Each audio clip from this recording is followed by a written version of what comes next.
Good afternoon, Sabres fans. Webby here. Today we're going to have a quick look at the DukeV, just some tips and tricks and what you need to know to get into it. So first thing, we've got the blade retention screw. It's just up in here. Again, Allen key comes in the box, all ready to go. To get access to the Profi, you need to remove these two screws, which I've already done. Again, Allen key comes in the box. You just pull it out. If you find that there's any resistance, just go to side and it will come out.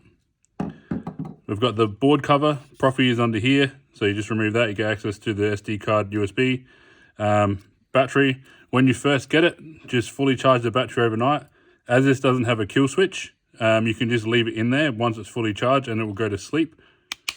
So you just want to add it like that. Slide it back in. Again, if you get any resistance, just side to side movement. So we've got activation accessory. Like that. I'm a Jedi.